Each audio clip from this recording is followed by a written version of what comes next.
Shoot to grill, aim to chill. Too many cold ones I need an Advil, yeah. Shoot to grill, I can't kill. So don't bring me nothing that's got chlorophyll, yeah.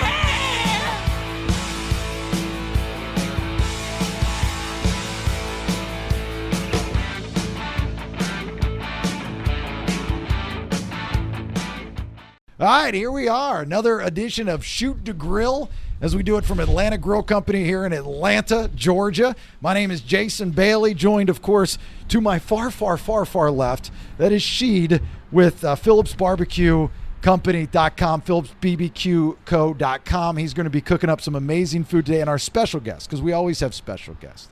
And this week is a near and dear friend of mine. A lot of you might have grown up listening to Jackyl. Or you might have seen Full Throttle Saloon. Full House, that was it. Full House. Damn college admission thing's on my mind. Jesse James Dupree is with us. So Yeah, glad to be here.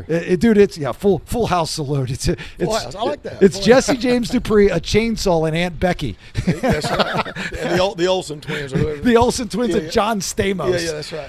So before we get into the Jackyl and, of course, that whiskey right there, which I got to tell you, full disclaimer, I've had a few bottles of that in my life. There you go. And it's delicious. In your life or today?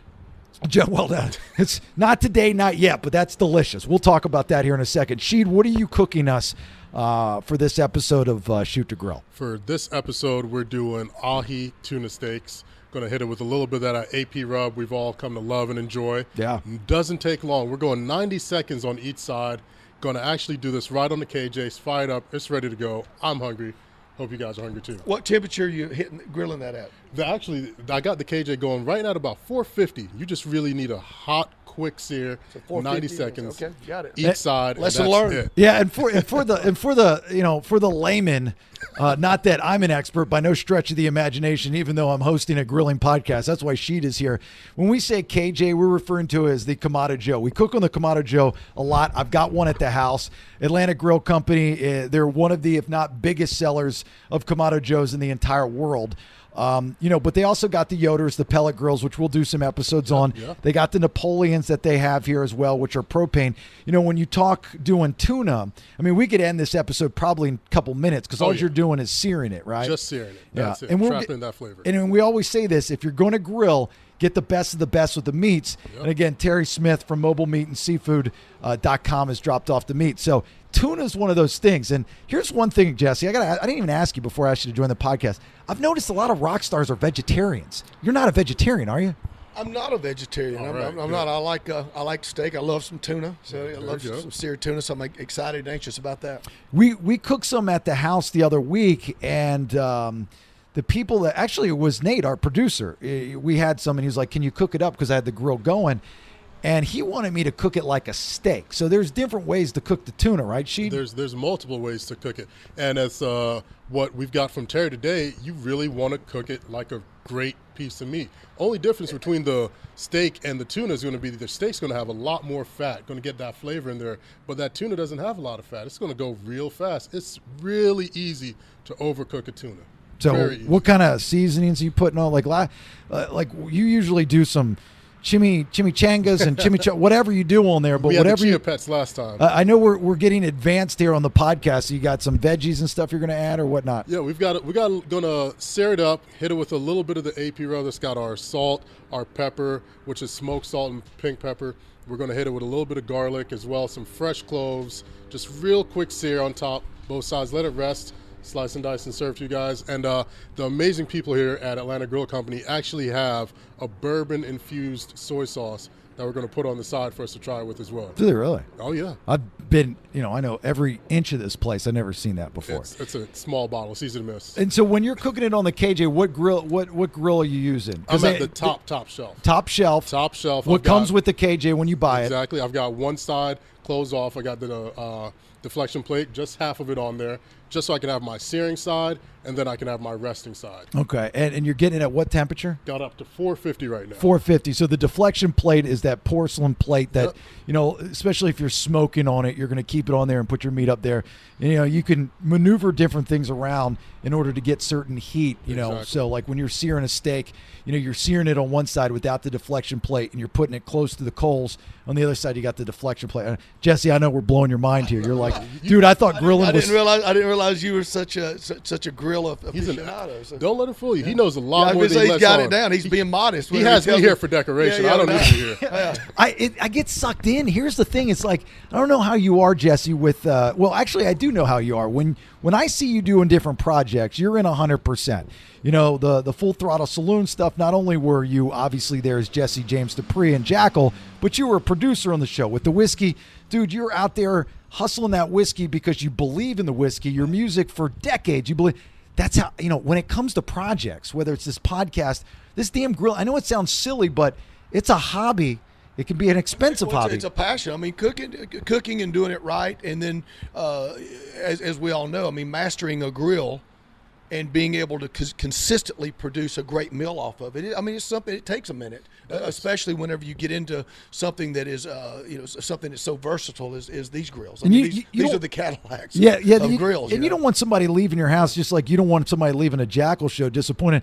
You never, ever want somebody leaving your house going, man, that food sucks. Well, in this day and time, with what you're going to pay for a nice cut of meat too, you don't want to mess it up. No, you don't. You want That's an to expensive be mess up. duly respectful for something that you're paying a top dollar for, and like whether it be tuna, which is, you know, finding a great cut of tuna is it's an art in itself. Just going and picking out a great cut of tuna or even a great steak. Well, Sheed, I know we'll get you on the grill cam. So if you want to go do your thing, take your time, because I know it's not going to take long for the tuna. But I'll talk with Jesse James Dupree here a little bit and do your thing, and we're hungry. All right, there we go. All right. Get you guys fed. I appreciate it. So where do you want to start, brother? You want to start? I love people that are great at what they do. Dude, he get off on it. he is phenomenal. Like, you know, you think you're just cooking something, but he adds a little extra oomph. Yeah. And wait till you taste it. It doesn't matter what the guy cooks. He could cook air, and it's going to be delicious. And I think I saw him on the WWE as well. He's not a small guy. Yeah. He was the Mass Muskegon. So let's talk about the whiskey first, then we'll get into some music, because this has been a passion. I mean, ever since that I've known you. I mean, you've had the Jesse James Dupree whiskey out there on the market for some time. Yeah. We've been swinging hard. We're approaching 150,000 cases shipped now, which in the liquor business is a big accomplishment. And you got to consider as well, that's not, we're just now opening up nationwide. I mean, we've been predominantly just focusing on about I'd say a little over a dozen states, and but we just got accepted into Pennsylvania and into New York, which those are states that are controlled. The states actually control the liquor stores; they own the liquor stores there, right? And so it's a really big deal. It's almost like an award whenever Pennsylvania brings you in or when New York brings you in, and so it's a mark that shows we're doing something right, because they're very conservative about the brands they allow in. And we are between Kansas, Missouri, Indianapolis, Wisconsin, all the way down through the southeast, down into your old stomping ground of Florida. Dude, I just came out of Florida. We're doing really great, and we got the Jesse James regular bourbon. We have the honey bourbon, the Spiceberg. I'm a honey bourbon guy. The honey, but we got the best honey bourbon on the market, and I say that not just because I'm bragging. I mean, literally, we have the best honey bourbon on the market, because I produce these live events, all of the full throttle events we take on the road and such. So thousands of people, and I cheated. I'm just going to be honest with you. I cheated because all the other honey bourbons were already on the market.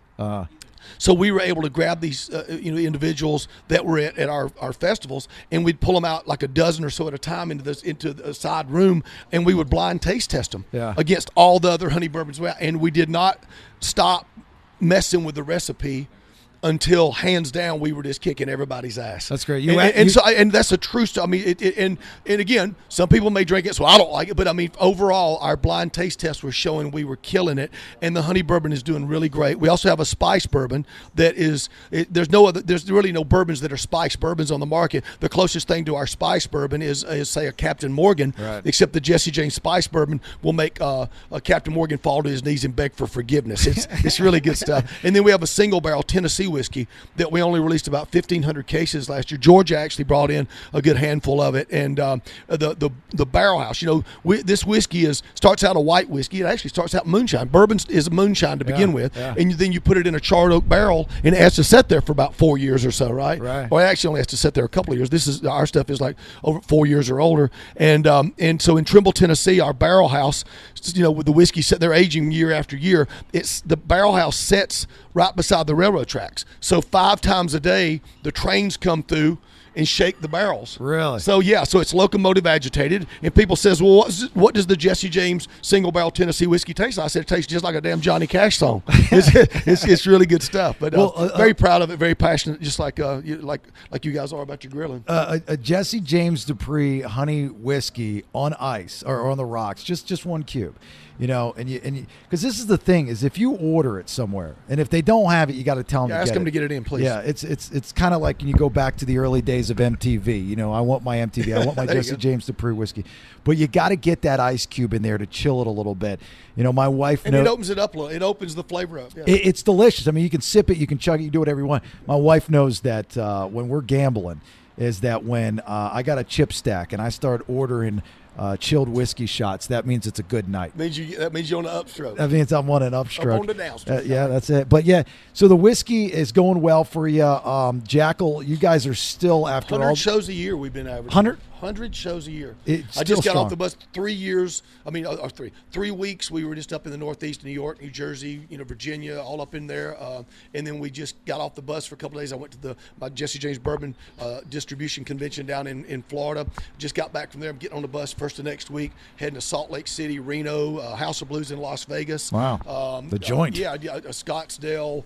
I think I said Reno. Just all the way up into North Dakota, Denver. I mean, the band is just as lethal as ever. Been very blessed to have all my dreams come true with the band and playing, and now I'm able to, while I'm out there on the road, share the Jesse James Bourbon with everyone. So it's been very fortunate. How many chainsaws out of all these years? What Jackyl was formed in, 92, 93? Yeah. How many chainsaws do you still own from those shows, and what would be? Did you see the Instagram post recently that I put up? I did. That's why I'm asking. Well, yeah. Because we were cleaning out a warehouse because we keep these warehouses, and I hardly ever, because the crew just throws stuff in there or stores stuff in there. We have stage props from over the years, and sometimes we'll pull the stuff back out and carry it back out on the road or whatever, and guitar cabinets and whatever that we might want to use or not use, and it's just in and out of this, actually a couple of different warehouses, and I was messing around with the road crew. They were over there doing some spring cleaning, if you will, and we went over and we started finding all these carcasses of chainsaws that I busted up over the, I mean, like there's tons, and so people are wearing me out because I put it on Instagram. People won't know, where they can buy them. Right. And what I'm actually going to do is I'm actually going to just start gradually just auctioning them off for a charity. Oh, that's cool. And we're going to find you use good chainsaws. Well, so you're using like the steel. The Farm Boss is what I've been using. The steel Farm Boss, and I'm working on my signature line of chainsaws that I'm about to come out. I'm not kidding you. I'm gonna send you one for your new the cabin. your cabin up there. Yeah, you're gonna need one up there in the woods playing Deliverance up there in North Georgia. So give me a number. How many chainsaws? You guys don't realize that Bailey dresses up like Burt Reynolds from the movie Deliverance, and goes out with his bow and arrow and floats around in a canoe. Hey, I'll take it. Makes Nate squeal like a pig. I'll take a Jesse James chainsaw for the cabin. I promise you. Nate's got a real pretty mouth there. So which show would have the most memorable chainsaw moment? Can you think of one? Yeah, I can name a couple of them. Radio City Music Hall, New York.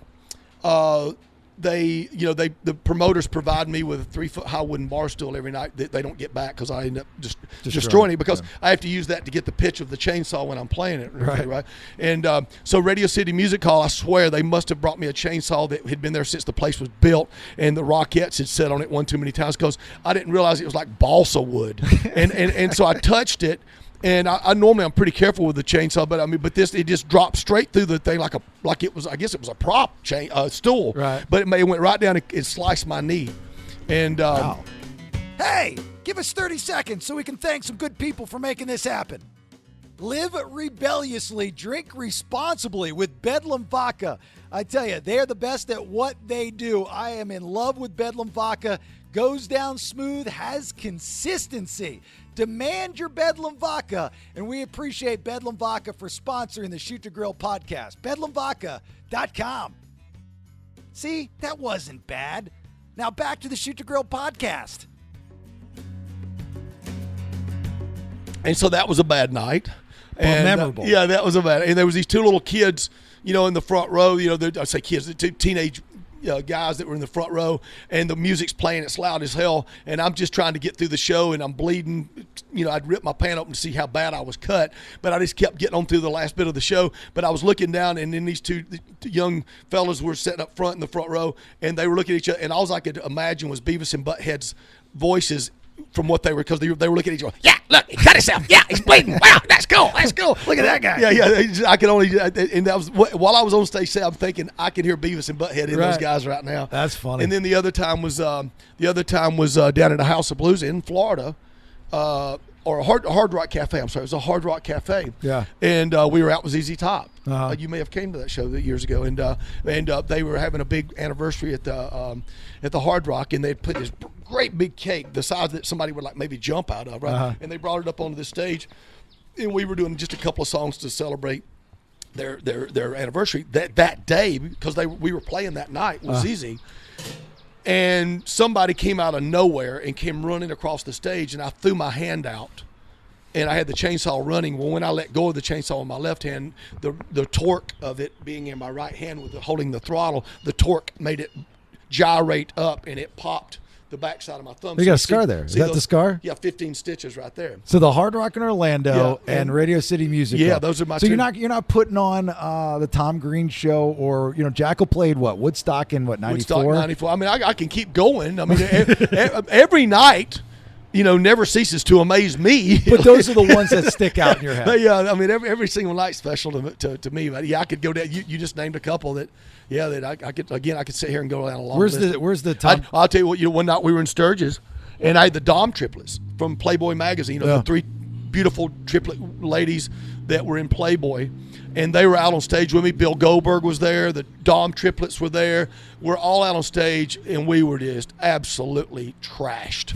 I mean, trashed. It'd come a major storm that day. It's a long story, really short, but it'd come a long storm that day, and we all ended up kind of cooped up in the dressing room a little bit longer than we should have been before the show, and we got tanked. And so we get out on stage, and they were all coming out on stage one at a time doing shots with me. So I was doing one to everyone. I was doing one for every person that came out on stage, and so I got even more tanked. And I ended up handing one of the Dom triplets the chainsaw. Oh, bad idea. And she's standing on stage in Sturgis of the Full Throttle Saloon, topless, with my chainsaw, slinging it around, not realizing that it would hurt somebody. And of course, I didn't care, because I just mentioned to you she was topless, and even that chainsaw wasn't going to keep me from getting a hug from Where's her. Goldberg during this whole thing? He was there. At the end of the night. And this is a true story. I swear on my kids. I mean, this is a true story. Yeah. At the end of the night, I've struggled. I actually started one song like 4 times. The band was like completely scared to death that I could even make it through the show. And I got to the last of the show, and I just said, "Brother, I'm done."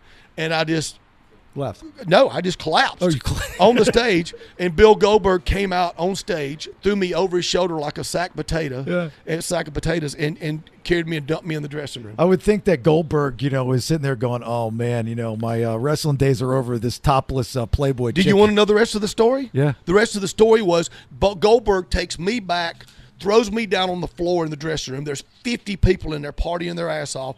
I can't move. It's one of those drunks where you're incapacitated. You can see kind of what's happening, but you can't move. Yeah. Because you're just that. Oh, out I know. Of, it's like and so I'm laying there, but Goldberg ends up like laying right beside me with his shoulder kind of up on my back, and he's a big fella, right? Yeah, real big. So I feel the pressure of the weight of his shoulder, and he's in my ear going, "When I played for the Atlanta Falcons, I hurt my knee," and he's telling me these Falcon stories, and I'm laying there going, Were you tight with him at the time? Yeah, I mean, Goldberg's a great both guy. Georgia guys. He's a great guy. Yeah. And, But I mean, I'm a huge fan of Goldberg. He's a great guy. You're literally spooning with Bill Goldberg while you're passed out. I wouldn't call it comatose. spooning, but again, No one can say that. I could tell you he was definitely on my back with just one shoulder, and it was spooning. the weight of the world. Jesse, that's spooning. Okay. All right. Goldberg big spooned you. Yeah, that's right. I guarantee that story's never been told, that Bill Goldberg big spooned Jesse James Dupree. That's a phenomenal story. Well, and it's a true story. That's pretty cool. With all those shows and all those chainsaws, and you look back now, and all the success that Jackyl has had, and you know, the projects that you've been able to do. You know, we didn't even really get into the Full Throttle Saloon all that much, but you look back on that career and you just say, what's next? Or you're like, I can be done right now. Ooh, did I get being that you're not watching a clock because we're on a podcast and not the radio, I'll tell you the full version of the story. Yeah. I wake up in a anxiety attack every morning. Mm-hmm. I seriously wake up in a bit of a panic attack because I open my eyes and I think that all of this has been a dream. Yeah. And I think I've actually got to go pour concrete today, which is what I used to do. Yeah. And the minute that I realize that I don't have to get up and actually go do that, Mm-hmm. I take as big a bite out of life's ass as I can, if you want to know the truth. So we just celebrated 25 years of the band, and it's great. And I spent some time reflecting on the 25 because that just sounds like the mark that it is. Sure. But at the same time, I was scared to do it because I don't want to take my eye off the ball of just moving forward. I'm still enjoying everything that I do. I'm like you. I'm blessed to be able to do what we do and what we're passionate about, whether it be having this podcast or grilling or combining the two. Yeah. You're just a crafty son of a bitch that's figured out how to put two things that you love together. and that's what I've done with the whiskey and the band. So, you know, you suffer from the same sickness I do, and it's called being driven by passion and a lust for life. And so that's what I hit it every day. You Not wonder to mention Harley Davidsons. Yeah, yeah. Like Harley's, yeah. Well, you wonder, you know, like for whatever anybody does for what we do, you know, whether this or radio or whatever, music, you know, you do wake up kind of every day and you look back on all the good times that you didn't realize were such great times. Yep. And then what's next for you, and then you're almost afraid to lose it. I know when I don't have a microphone in front of me or I can't be creative, I you know, it's like, what the hell am I doing right now? A bit of anxiety because it can all go to you. I mean, you and I've had what makes it sweet is you and I grew up together in the industry. Yeah. And we've had our up moments, we've had our down moments, we've had our way up moments, our way down moments, and then back up again. And I mean, and it's those ebbs and flows that make you stronger and make you level out, and to be quite honest, makes you good at what you do. Yeah. Because you learn from the things that you did wrong, and you figure out the things you're doing right, and you also get past the point of where you're full of your shit about yourself. Yeah. and you realize that that you are blessed, and I say that with being totally humble, you know, and again, I'm not ready to stop anytime. People ask me, they say, you know, you've been playing the chainsaw for all these years. You've been, you know, you gonna stop doing the chainsaw, or are you thinking about stop playing or whatever? And I say, do you ever look down at your penis and say, I've used that thing enough. I've had enough fun with it. I don't need more. Remove this appendage from betwixt my legs. You know, you don't say that, right? That's a great analogy. You say, I'm still having a good time. I'm not ready to stop anytime soon, and it still works. Right. So that's well, you know, and you've done a really good job too. Some artists kind of don't get this clue as to reinvent yourself, and you don't have to Madonna reinvent yourself with different outfits or hairstyles, but reinvent yourself within the industry or an industry. You know, and when you started, and you know, I refer back to Jackyl in the early '90s when you guys started launched, and your songs were hits, and you're part of MTV, and you know, Woodstock 94, you know, all that stuff's happening. But then as time goes on, the music changes, you know, and Jackyl is really kind of a hard band to put in a genre. You know, you don't really put it in hair band, but it's like dirt rock Southern style. Yeah. You know, it's like Motley Crue meets Leonard Skinner. Yeah. And so, you know, you've done a good job with the reality show and then the whiskey, and then you're also doing tons of other projects. I mean, you do a lot of stuff with Harley Davidson and do a lot of stuff with charities. Very lucky to be working with Harley Davidson. I grew up with my dad having one in the garage. Yeah. And now to be sitting at corporate meetings with them in Milwaukee, yeah, you know, cool. Discussing things that we can do to, share the exciting things that Harley Davidson has going on. That new Milwaukee 8 engine that they've just made on the new street glides and roads. I mean, you just reached out. God reached out of the heavens and touched that motorcycle. What do you think about the battery operated? You know, it's going to be interesting to see. I mean, you know, there's a lot of buzz about it. The purists don't like it, but you know what? If you ride it, it's a blast. I mean, it's like the only thing I can compare it to is like a snowmobile. Yeah. We played the X Games. Jackyl did up in the Winter X Games, and they were doing all these backflips on the snowmobiles and stuff. And one of the guys let me ride his snowmobile that was turbocharged. Yeah. Fastest thing I've ever been on. I mean, because you got the throttle on your thumb, and I couldn't get halfway down without I'd hit oh shit in about 2 seconds. Because I'd be like, wow, just because Is that an option? The oh shit option on the Harley? That's about as far down as I could push the throttle. But the new electric bike that Harley has created is much like that. I mean, it just takes you where you're going. I mean, it's an immediate reaction time, and so I think when people give it a chance, and I think they're going to be curious enough to ride it, I think they're going to find it a lot of fun, and it's really great for the people in the city as well. You know, and so it's going to be interesting to see what they do. It's just the beginning. I mean, it's the beginning of where things are going. I mean, who would have ever thought when we were kids looking at an old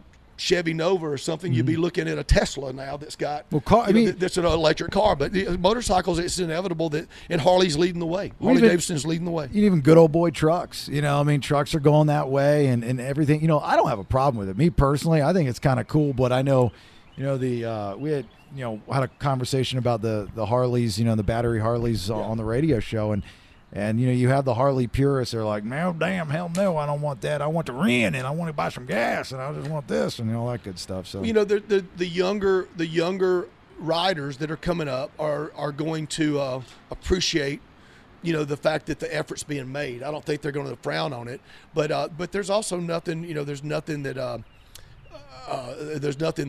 can replace the rumble in the pipes of a right. Like I said, I ride street glides and I love them, but I'll tell you in 2 seconds, I'd love to have that electric bike too. Yeah, I said to somebody, I want them all. I said to somebody the other day, I said, I'm going to buy a scooter, and they said, no guy drives a scooter, and I said, you know what? If I got to go 5 miles someplace, I want to get on a scooter.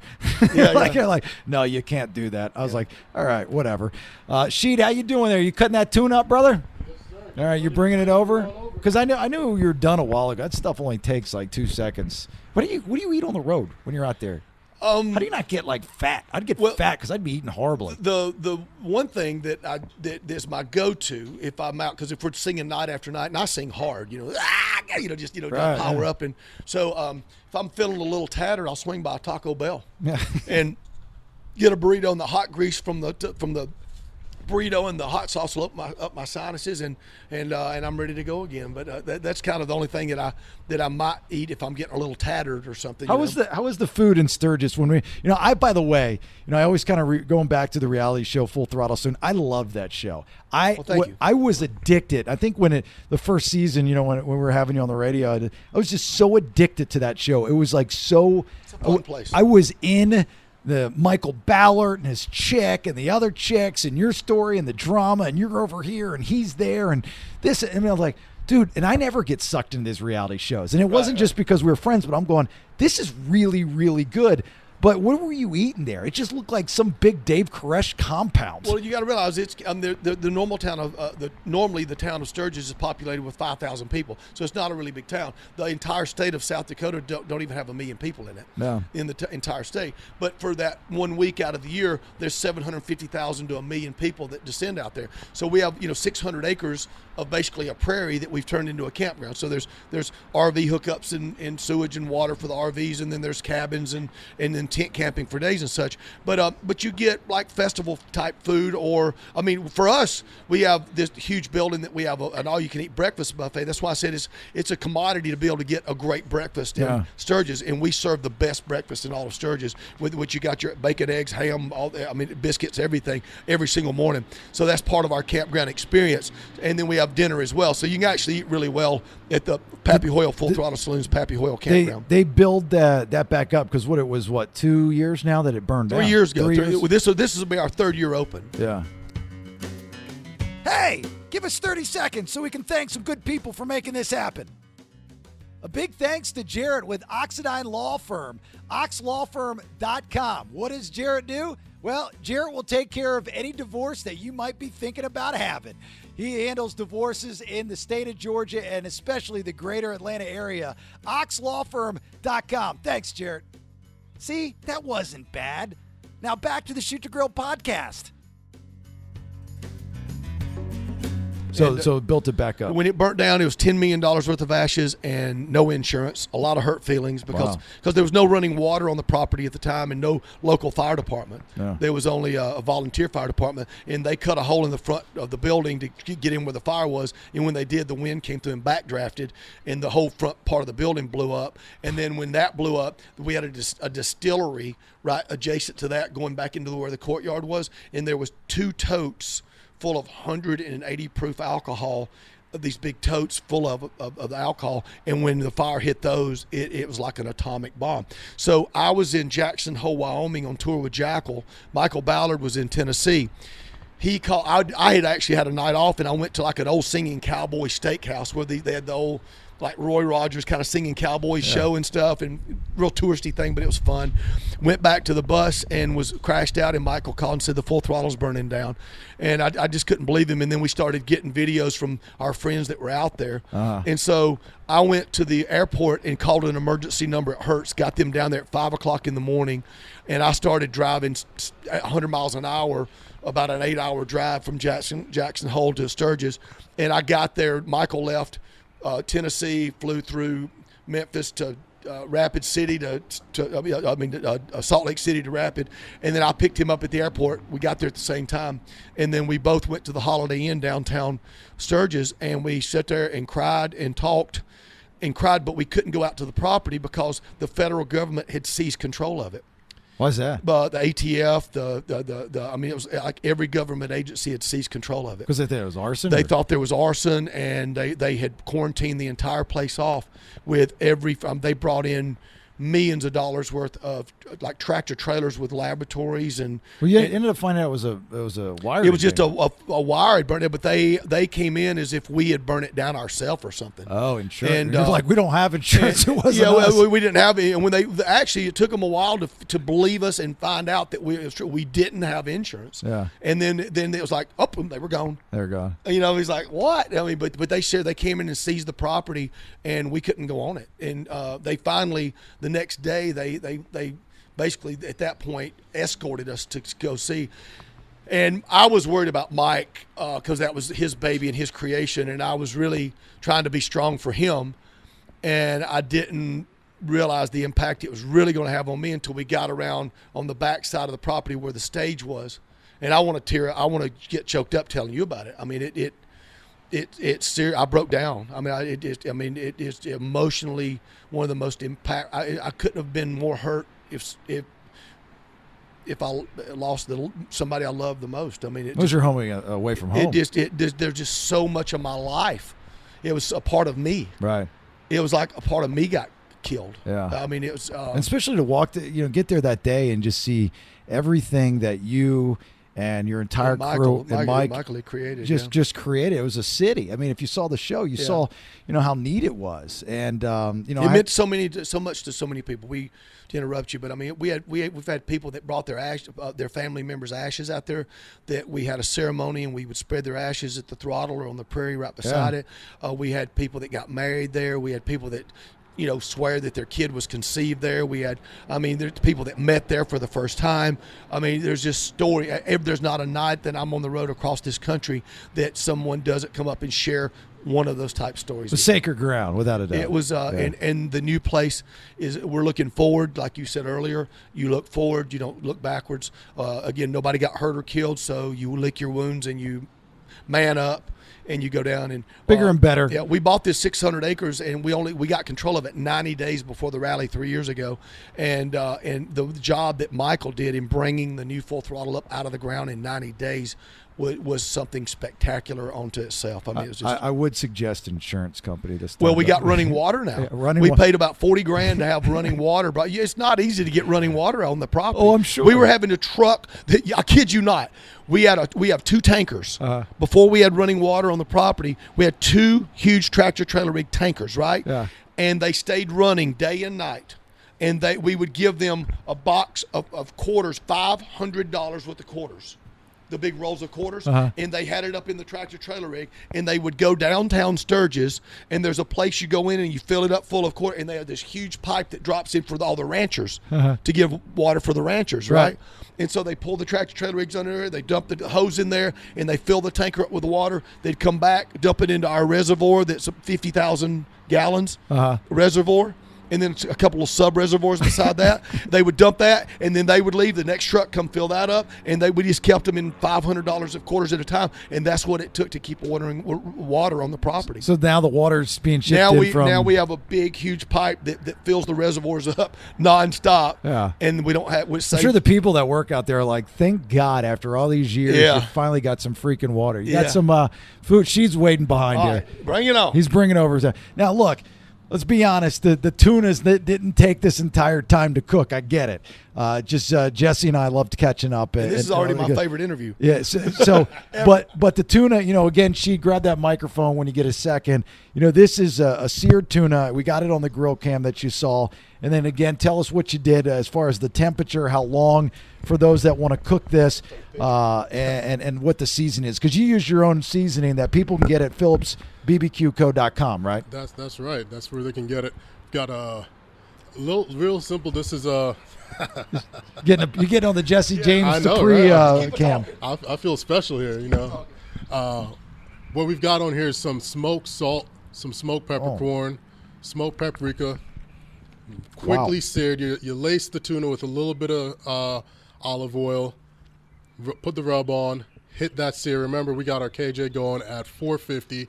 Literally, take your phone out, set a timer, 90 seconds. It's done. Flip it. It's not 90 seconds. It's not. It's you cook tuna different than salmon because, and I'm just comparing the two as far as a flaky fish goes. Salmon, you can actually take a knife or a fork and flake it off when you know it's done. Oh yeah. Tuna, you're going to look at it from the side. Tell me if I'm wrong here, by the way. You're going to look at it from the side as far as how much you want it seared. Exactly. If you're going to cook it all the way through, you're going to cook it all the way through. But you want that raw pink.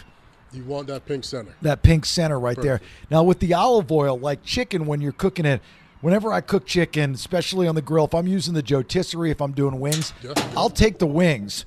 I'll take the wings, and I will I'll olive oil them to keep that the moisture inside. Yeah.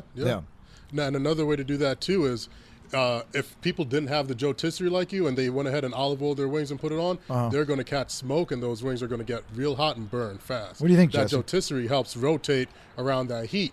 But if you're trying to cook wings at home or chicken, period, if you know you're going to cook it, the day before, go ahead and make yourself a little brine. Real simple. Give you the quickest brine ever.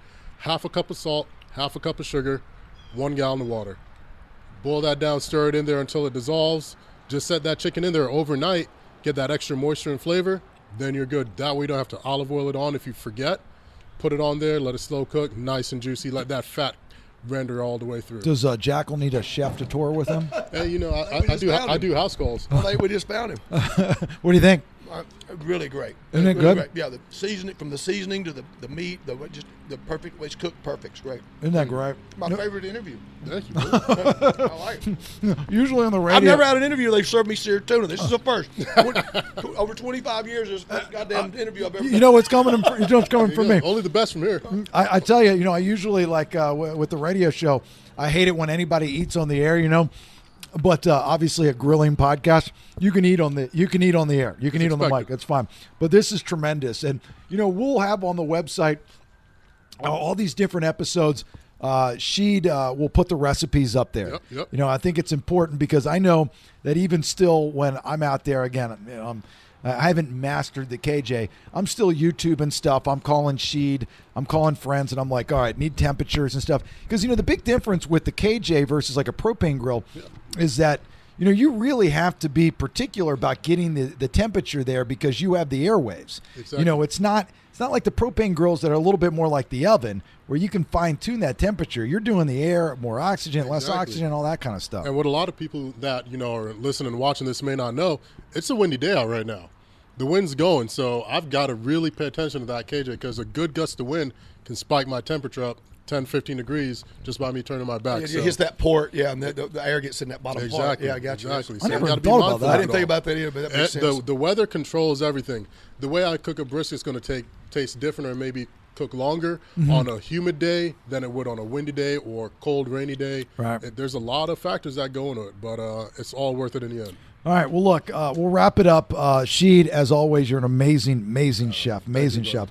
PhillipsBBQCo.com. Again, the links are all on the site.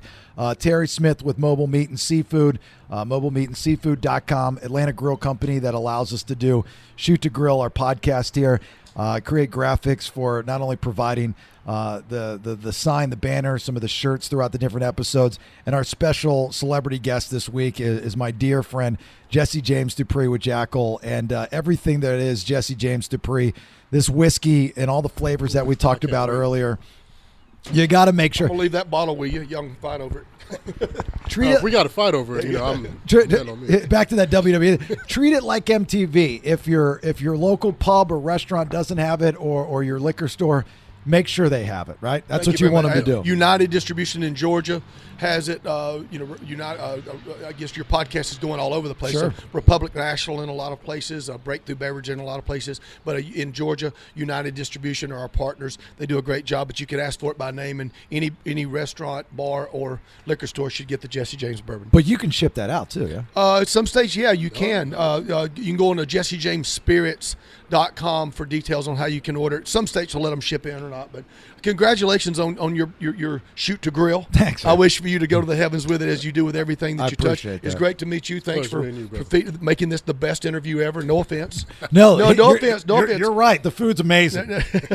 I agree with you. Great. This is cool. I appreciate both of you guys letting me come and hang with you. And also make sure you're finding out where Jackyl's going to be on the road, like Jesse was saying with our conversation. I mean, 100 dates, a year, if not more, right? Jesse James Dupree on Instagram, or Jackyl Official Instagram, and you can keep up with what we're doing and the different crazy things we're getting away with. And unlike some celebrities and rock stars, he'll actually like your stuff and comment back. We try to. That's pretty cool when you get to interact with these guys. So thanks for listening. Thanks for watching Shoot to Grill in this episode with Jesse James Dupree. We'll talk to you soon. Bye. Yeah.